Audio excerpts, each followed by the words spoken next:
2 साल अगर और बिहार दे दिया जाता, 2 साल और 2 साल और 2 साल के बाद फिर किसी लोग को आप मजबूरी में बिहार से बाहर कमाने के लिए जाते नहीं देखते। आप देखें उनके सरकार बनते ही 27 साल बाद बिहार में रणजी मैच हुआ। मीडिया वाले बंधु बोले कि स्टेडियम खराब है। तुरंत दूसरा ही दिन उन्होंने मीटिंग किया, मीटिंग बुला करके 637 करोड़ रुपए अलॉट कर दिया स्टेडियम के नाम पे। काम इसे बोलते हैं, काम बोलता है ना। आज ऐसे ही 14.25 करोड़ की जो आबादी है, चाहे किसी भी धर्म किसी भी जाति के लोग, वो तेजस्वी यादव के दीवाने बन चुके हैं, ऐसे ही थोड़े बन चुके हैं। उन्होंने काम किया है। भीम आर्मी का चीफ चंद्रशेखर रावण के बारे में क्या विचार आपके मन में? बढ़िया आदमी है, बढ़िया आदमी है, बढ़िया काम कर रहे हैं। और मैं भी इस बार उत्तर प्रदेश से वो लोकसभा के चुनाव भी लड़ेंगे। आप भी? चंद्रशेखर जी, हमको ऐसा लग रहा है कि वो लोकसभा के चुनाव भी लड़ेंगे। अच्छा, मायावती के लेकर क्या विचार है? आदरणीय है, सम्मान करते हैं उनका। उन्होंने भी बहुत लड़ाई लड़ी है, बहुत लड़ाई लड़ी है। मान्यवर काशीराम जी के विचारों पे चली वो, लेकिन इधर थोड़ा सा अपने आप को डिफेंसिव मोड में लेकर के चली आई हैं। तो होता है राजनीति में, उतार चढ़ाव आते रहता है। लेकिन चंद्रशेखर जी अभी बढ़िया काम कर रहे हैं, बढ़िया काम कर रहे हैं चंद्रशेखर जी। एक आरोप था, बहुत पुराना आरोप है इस पर। नीतीश कुमार जी दलित विरोधी बहुत पहले से हैं। नीतीश कुमार जी विधानसभा में आपने देखा होगा कि किस प्रकार से बिहार के पूर्व मुख्यमंत्री आदरणीय जीतन राम मांझी जी को लेकर के आपत्तिजनक शब्द का यूज किया था। जीतन राम मांझी जी जो कि उनसे उम्र में बड़े हैं और उनको भरी विधानसभा में डांट दिया था।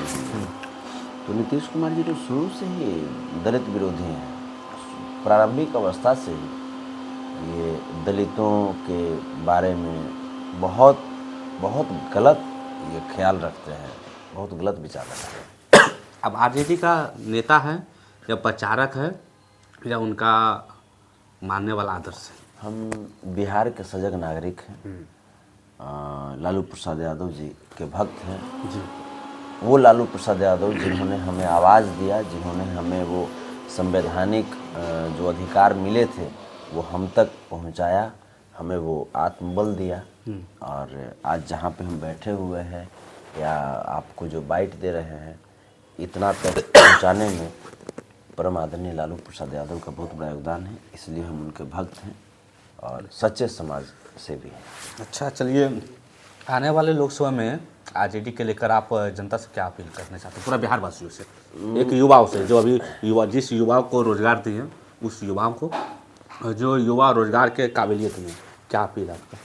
बस यही चीज़ कि जो जुमलेबाजी जो पिछले 10 वर्षों में जो एनडीए की सरकार ने की है, कभी 2 करोड़ सरकारी नौकरी देना, कभी 15 लाख रुपए हर एक अकाउंट में देना, कभी फलाना ढेमका सब सारा चीज़, तो इन सब चीज़ से ऊपर उठ करके अब संविधान बचाने की बारी है।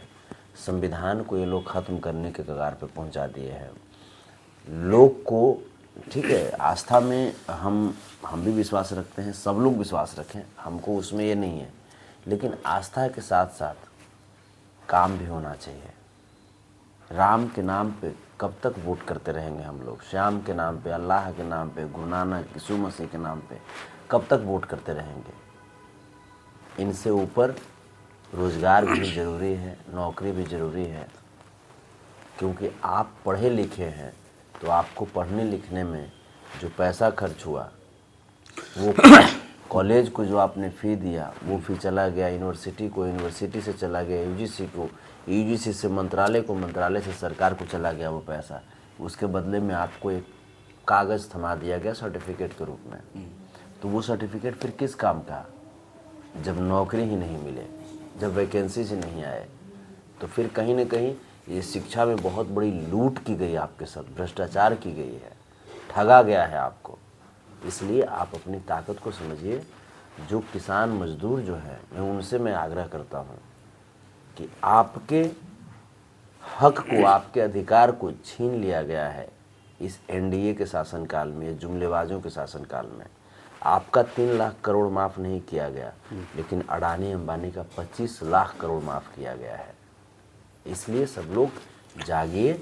महिलाओं से मैं कहना चाहता हूँ कि जो आपके साथ जो गैंग रेप हुए, बलात्कार हुए, नंगा आपको घुमाया गया मणिपुर के सड़कों पे निर्वस्त्र करके, इसका बदला आप ज़रूर लीजिएगा। फौजी भाइयों से कहना चाहते हैं कि जो आप साहस दिखाते हैं, पराक्रम दिखाते हैं, आपके पराक्रम से हम युद्ध जीतते हैं, देश जीतता है, देश सुरक्षित होता है, लेकिन उसका क्रेडिट ये बीजेपी वाले लोग लेकर के चले जाते हैं। पुलवामा हमला मत भूलिएगा। पुलवामा की घटना की अभी तक सच्चाई सामने नहीं आई। अच्छा सुनिए एक चीज़, जब पुलवामा वाला बात बोले हैं तो हमारे देश में एक बाबा है, अंतर्यामी बाबा है, वो बाबा सबके पोल खोल देते हैं। तो आखिरकार क्या वजह है जो पुलवामा वाला अभी तक पोल नहीं खोली? देखिए सच्चाई है कि ये जो बाबा है, ये बाबा सिर्फ और सिर्फ ये बीजेपी की तरफ से प्रोजेक्ट किए गए हैं। और ये बीजेपी वाले जो लोग हैं, ये बीजेपी वाले लोग भली भांति जानते हैं कि लोगों को अंधविश्वास में रख करके लोगों को मानसिक तौर पे गुलाम बना दिया जाए, और इसीलिए ऐसे ऐसे बाबाओं को प्रोजेक्ट करते हैं। बाकी ये बाबा में हमको क्या, सब लोग जान रहे हैं, कोई ताकत फाकत नहीं होता, कोई दम भूसा नहीं। ये सिर्फ और सिर्फ ये मानसिक रोगी है। ये मानसिक रोगी है, ये विक्षिप्त प्राणी है। और ये विक्षिप्त प्राणी जो है ये तरह तरह की हरकत करता है, और उसको जो बीजेपी वाले हैं वो प्रोजेक्ट किए हुए हैं। देखिए सुनिए, पहले जिस यादव ने बागेश्वर बाबा को बाइकआउट किए थे आने वाला बिहार में, वही एक यादव समाज के माने जाने माना स्टार है। उस स्टार उनके पास एक गाना गाने गए, भजन गाने गए। वो प्रचार के लिए गए थे, गाने के प्रचार के लिए गए थे। सुने उसमें आप ही भेजे हैं। हाँ, जैसे हमको पूछे कि कहाँ कहाँ जाना चाहिए, हम फ्री में प्रचार करने के लिए उसी के पास चले जाइए, वो है वो भाई बुड़बक टाइप के आदमी है, वो आप चले जाइएगा, इतने में खुश हो जाएगा, वो प्रचार कर देगा। तो गए, जाके प्रचार हो गया, गाना हो गया। अच्छा, इसका मतलब बागेश्वर बाबा आपके देर में बुड़बक? आज मैंने नया बुड़बक थोड़े हो, बहुत पुराना बुड़बक है वो, बहुत पुराना बुड़बक है वो।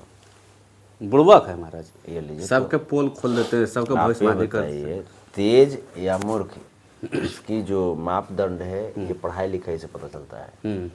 जो पढ़ने लिखने में अच्छा रहेगा उसी को ना विद्यालय में तेज तरार माना जाएगा। हाँ। तो इनके पास कौन सा बड़ा डिग्री है, कौन सा बड़ा सर्टिफिकेट है? साइंटिस्ट है या इंजीनियर है या डॉक्टर है, क्या है ये? कुछ तो नहीं है। बजरंगबली वाला, हनुमान जी वाला शक्ति उनके पास है। तो हनुमान जी वाला एक ज्यादा शक्ति हमारा पास ना है। इससे नहीं तो हमारा से उम्र में छोटा है।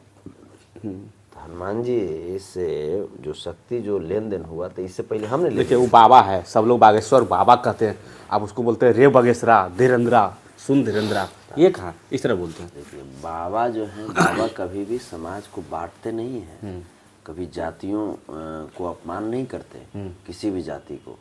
बाबा बोलते हैं प्रेमानंद महाराज जी को, ये हुए बाबा। स्वामी शंकराचार्य जी हुए, इनको बोलते हैं बाबा। बाबा समाज में भेदभाव उत्पन्न नहीं करते, बल्कि नफरत को हटा करके वो प्रेम बांटते हैं। और ये लोग जो है, ये लोग किसी पार्टी की तारीफदारी करे, चमचागिरी करे, चापलूसगिरी करे, तो ये बाबा थोड़े हैं। ये बाबा नहीं है, ये सिर्फ और सिर्फ ये ढोंगी है।